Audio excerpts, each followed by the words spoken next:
রাজধানীর মতিঝিল শাপলা চত্বরে হেফাজতে ইসলামের সমাবেশ ঘিরে সংঘটিত হত্যাযজ্ঞ সহ মানবতাবিরোধী অপরাধের মামলায় ক্ষমতাচ্যুত প্রধানমন্ত্রী শেখ হাসিনা সহ আপাতত আসামি করা হয়েছে ৪১ জনকে।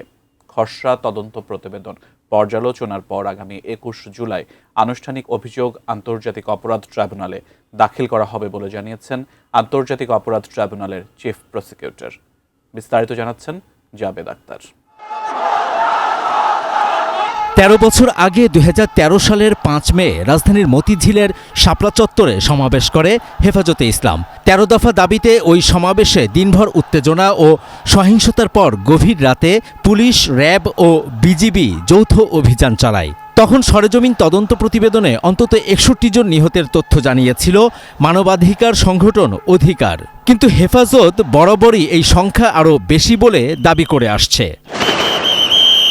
ওই সমাবেশে গণহত্যা হয়েছে এমন অভিযোগে ২০২৪ সালের ২৬ নভেম্বর আন্তর্জাতিক অপরাধ ট্রাইব্যুনালের চিফ প্রসিকিউটরের কার্যালয়ে অভিযোগ করে হেফাজতে ইসলাম, যাতে সাবেক প্রধানমন্ত্রী শেখ হাসিনা সহ ৫০ জনের বিরুদ্ধে মানবতাবিরোধী অপরাধের অভিযোগ আনা হয়।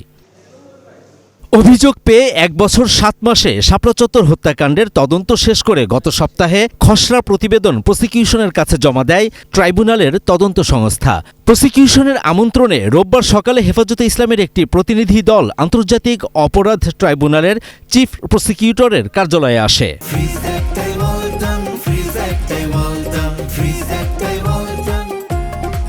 সেই রিপোর্টের উপরে আর কোনো বক্তব্য আছে কিনা ওনাদের, অথবা কোনো ধরনের সংযোজন বিযোজন এই সব কিছু নিয়ে আমরা মনে করেছি যে যাতে একটা সঠিক তদন্ত রিপোর্ট সাবমিট হয়, যাতে একটা স্বচ্ছ বিচার হয়, সেই কারণেই আমরা ওনাদেরকে আজকে আমরা সালাম জানিয়েছিলাম।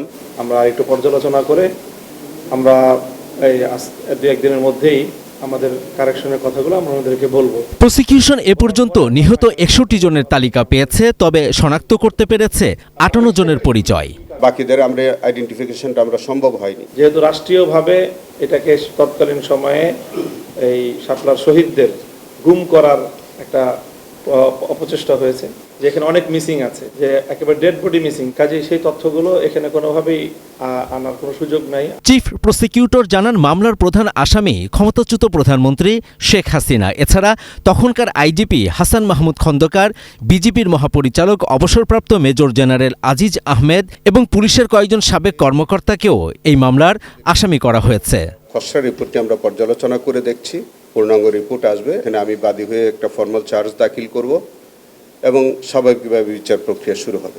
এই মামলায় সাবেক প্রতিমন্ত্রী শামসুল হক টুকু, সাবেক আইজিপি শহীদুল হক, সাবেক সেনা কর্মকর্তা জিয়াউল আহসান সহ অন্তত ১০ জন গ্রেপ্তার রয়েছেন। Javed Akhtar, ATN news, Dhaka.